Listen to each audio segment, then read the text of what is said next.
Welcome to our channel, Behind My Story. Please like, share and subscribe. One of the best feelings in the world for any woman is being a mother. To have someone love you for who you are, for just being you, and expect nothing in return.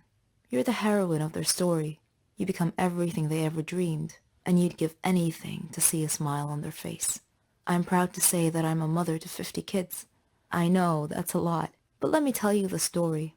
I'm Susan, 20 years old. I come from a very rich family. My dad's Stefan Heiss, a very famous businessman. Yes, the owner of Heiss Cars Industry. My mom's Elena. She comes from a very rich family in Sweden. She married my dad and they built their life from scratch. I loved kids, ever since I was a kid. Sometimes I feel like they're walking cotton candy. Their laughs, their mischief. All the kids in our family loved me, and I loved them. Even my aunt said that I'd make a great mother someday. So did Henry. Henry was my childhood friend. We grew up together. We had the same interests, same hobbies. We even thought alike. We got married and started our life together. We were young, but our dreams were big. I was thrilled when I found out that I was pregnant, and Henry was so happy he couldn't believe it.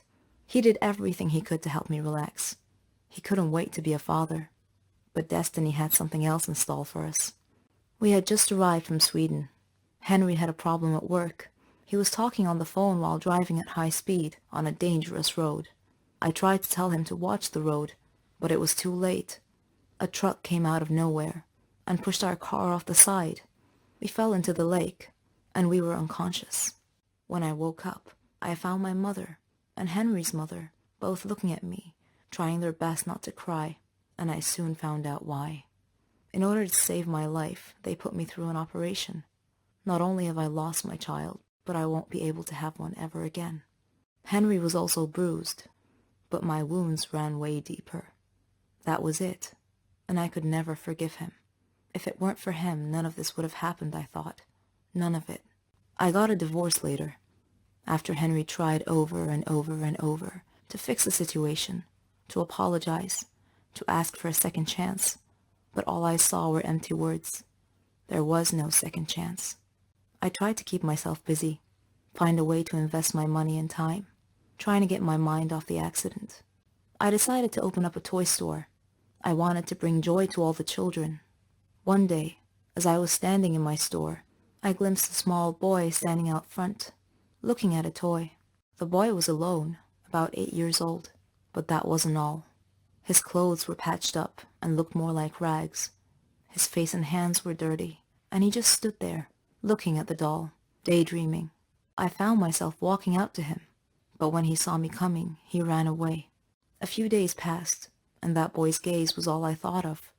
Then, one day, I found him outside the store again, looking at a different toy. I moved towards him slowly this time, till I was right beside him. Then I said, "Do you like it?" The boy freaked out and tried to run again, but I caught his arm this time and said, "Don't be afraid. I'm Susan." The boy looked at me, terrified, and I smiled. He started to relax. He told me his name was Billy, and that he was 7, and that he lives nearby. When I asked him about his parents, he said he never knew them, that he lived with Uncle Max. I asked him who Uncle Max was, but he cast his eyes down and was nervous all of a sudden. He looked a bit scared. I got curious, so I took him home with me, let him shower, and prepared a hot meal. I told him that I'd take him home after he'd eaten. I asked him about where he lived. He was quiet for a second. Then he said he had to go, that his brothers and sisters were waiting for him. I asked him how many he had. "Around 50, he said. I was shocked. He told me that they all lived in a big room with Uncle Max. But how is this Uncle Max able to look after you all? I asked curiously. But he got nervous again, and he insisted that he must leave, so I decided to take him there. Maybe it'll help clear some of the mystery, I thought. I drove, and Billy was guiding the way, until we got there.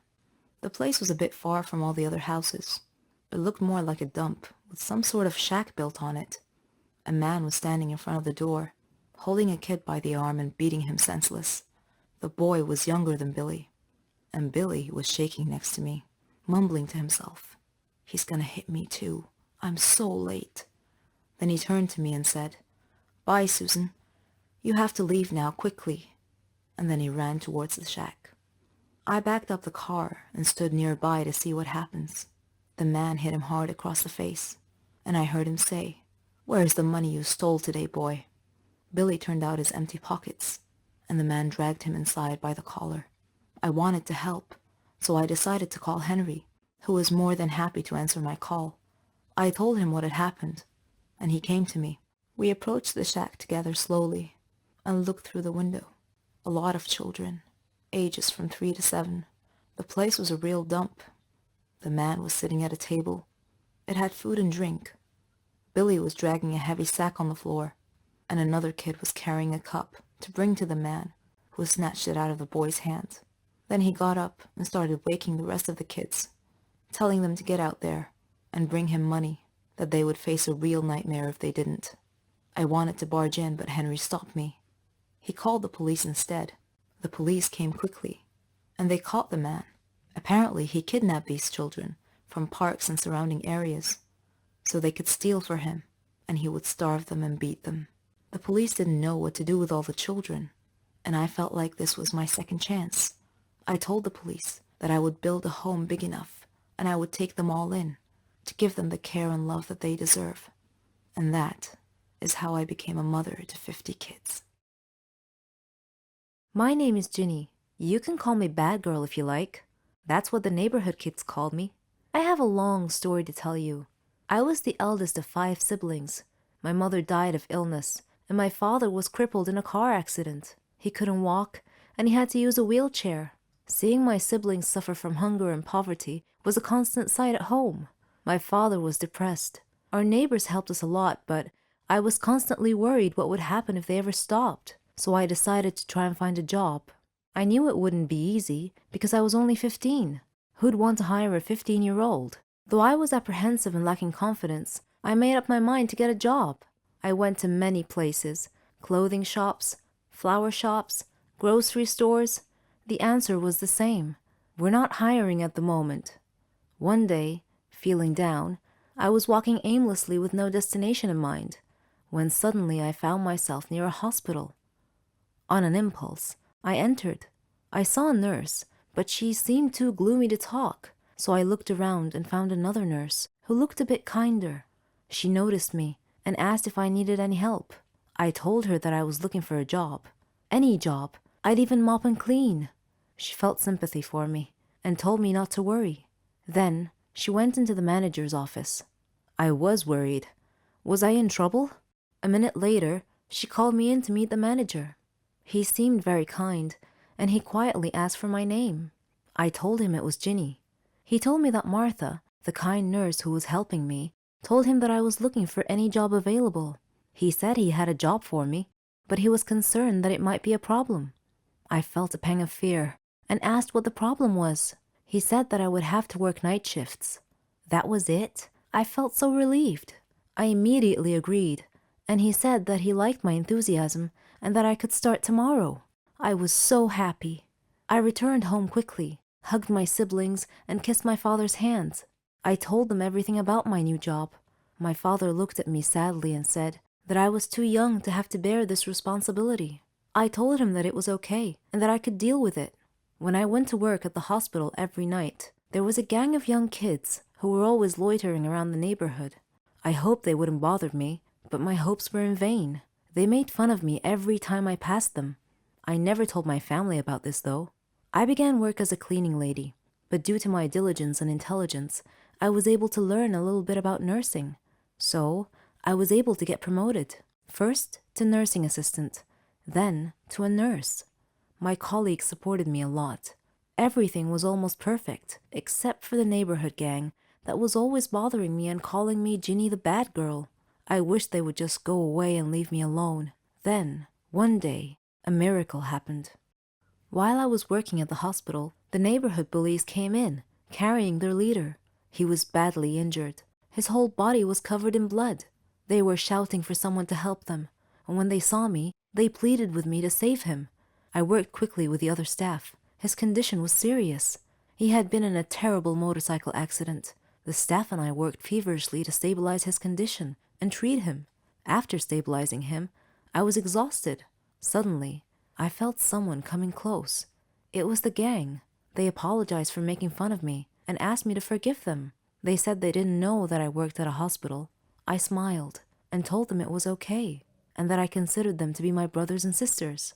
Another nurse went to them and told them that their friend was okay now. I was so happy that my problem was solved.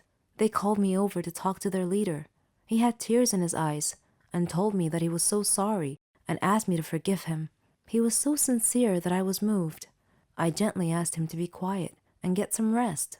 As I was walking away, he called me and thanked me again. After that incident, the manager called me in and praised me for saving the patient's life that day. I was still a long way from achieving my dreams, but I had a good head start, and the neighborhood gang began calling me the Mercy Angel. I don't believe in ghosts, evil spirits, haunted houses, metaphysics, etc. I only believe in science and facts. But sometimes things happen that shred all your beliefs. I want to introduce myself. I'm Lisa. I'm 14 years old. I live with my mom, dad, and grandmother, and they're all very proud of me. I'm the leader of the science club at school, and I've been the perfect student for the past 2 years. My hobbies are reading, watching educational videos, and learning. I like to discuss matters with rational people, not those who believe in myths, aliens, ghosts, and other such nonsense. I personally think these people have mental issues. One morning, my grandmother passed away. I was sad for a long time because I missed her so much. On the day of her funeral, the whole city must have come to say goodbye. While the priests were praying, I noticed something peculiar about one of the graves in the graveyard. After the prayer ended, I approached the grave in question to investigate. There was some weird writing on it. Then, a wispy, transparent, smoky figure appeared out of nowhere. It said to me, "Do not get closer to Donna Median's grave. Beware." I shivered slightly and asked the apparition who Donna was, and it replied. Who was she? She was an evil witch who liked to scare people. She was burned at the stake as a witch, but before her death she swore a curse that if anyone ever approached her grave, her ghost would haunt that person to the day they die. I did not laugh at the apparition's warning. Instead, I turned and returned home, thinking about what had happened. On a sudden defiant impulse, I decided to visit that grave that night to see for myself if the curse was real. I took my dad's flashlight and wore a raincoat. It was pitch black outside. The place was horribly unsettling at night, but I wasn't worried at all. It's not like it was real, right? I entered the gate to the sound of howling dogs and meowing cats. My blood ran cold, and a sudden chill ran through me. I turned on the flashlight and began searching for the grave. My hands were trembling so badly I dropped the flashlight several times. Sometimes I would step on something crunchy, and I would shine the light downward, only to see that I had stepped on an insect. Sometimes I'd see a cat here and there. Then suddenly, I heard an eerie sound close by. I froze.